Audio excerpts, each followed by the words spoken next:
Chào mừng quý vị và các bạn trở lại với kênh của Hà Thanh. Ngay bây giờ, chúng ta sẽ cùng nhau khám phá một câu chuyện vô cùng thú vị và sâu sắc về Ngọc Trai oan nghiệt và sự sụp đổ của Âu Lạc. Truyền thuyết về công chúa Ngụy Châu và hoàng tử Trọng Thủy là một câu chuyện bi thương nổi tiếng trong văn hóa Việt Nam, lấy bối cảnh thời kỳ nước Âu Lạc, khoảng thế kỷ thứ 3 trước công nguyên. Đây là một phim tình sự đẫm máu nhuốm màu gián điệp, sự nhẹ dạ và cuối cùng là thảm kịch mất nước. Vua An Dương Vương, người cai trị Âu Lạc, sở hữu một vật bảo vô giá để phòng thủ, nỏ thần, một vũ khí được thần tiên Phi trao tặng, có khả năng bắn ra hàng ngàn mũi tên chỉ với một lần giết. Nhờ có nó, thành Cổ Loa gần như bất khả xâm phạm. Triệu Đà, một tướng phương Bắc và là đối thủ, đã nhiều lần bị nỏ thần đánh bại. Không thể chinh phục Âu Lạc bằng vũ lực, ông đã dùng một âm mưu xảo quyệt, cầu hòa và cầu hôn, gửi con trai mình, Trọng Thủy, đến để kết duyên với công chúa Mỹ Châu, một người con gái dịu dàng và cả tin. Đã yêu Trọng Thủy sâu đậm. Trọng Thủy cũng có tình cảm với nàng, nhưng không hoàn toàn, vì nhiệm vụ chính của chàng là gián điệp. Dần dà, Trọng Thủy chiếm trọn sự tin tưởng của Mỹ Châu. Trong một phút lơ là, nàng đã tiết lộ bí mật về sức mạnh của Âu Lạc, nỏ thần và chiếc lẫy bằng móng rùa vàng. Trọng Thủy giả vờ ngạc nhiên, sau đó lén đánh tráo chiếc lẫy thần bằng một chiếc lẫy giả.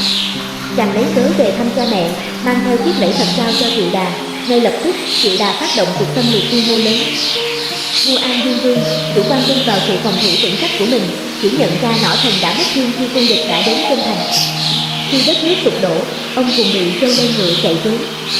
Trước khi chia tay, Mỹ Châu vẫn tin vào tình yêu của chồng, đã hứa với Trọng Thủy một cách để lần theo, nàng sẽ cắt lông mỏng từ áo dọc đường đi để đánh dấu. Khi vua và công chúa đến bờ biển, thần tiên quy hiện lên và kết tội Mỹ Châu, vì giặc đang ngồi sau lưng mà nhà vua không biết. Nhận ra sự ngây thơ của con gái đã bị lợi dụng một cách tai hại và đặt lợi ích quốc gia lên trên tình cảm cá nhân, vua An Dương Vương đã giết thương chế Mỹ Châu rồi cùng thần đi xuống biển. Trọng Thủy lần theo dấu lông ngỗng, đến nơi thì đã quá muộn và chỉ thấy xác Mỹ Châu. Nỗi đau và sự hối hận của chàng là thật, và cuối cùng chàng đã gieo mình xuống giếng nơi Mỹ Châu thường gội đầu mà chết. Truyền thuyết kể rằng máu của Mỹ Châu chảy xuống biển, được trai ăn vào mà hóa thành ngọc trai quý, và khi ngọc trai được rửa bằng nước giếng Trọng Thủy, chúng sẽ càng thêm trong sáng, một minh chứng cuối cùng cho một tình yêu vừa thuần khiết vừa bị lợi dụng một cách bi kịch. Bài học truyền cảm hứng.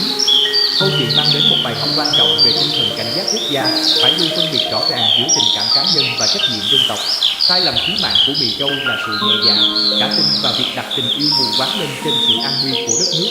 Bài học là dù tình yêu là một đức tính sâu sắc, nhưng trước hiểm họa quốc gia, lợi ích chung của cộng đồng, đất nước phải luôn được ưu tiên hơn lợi ích cá nhân, gia đình và tình yêu riêng tư.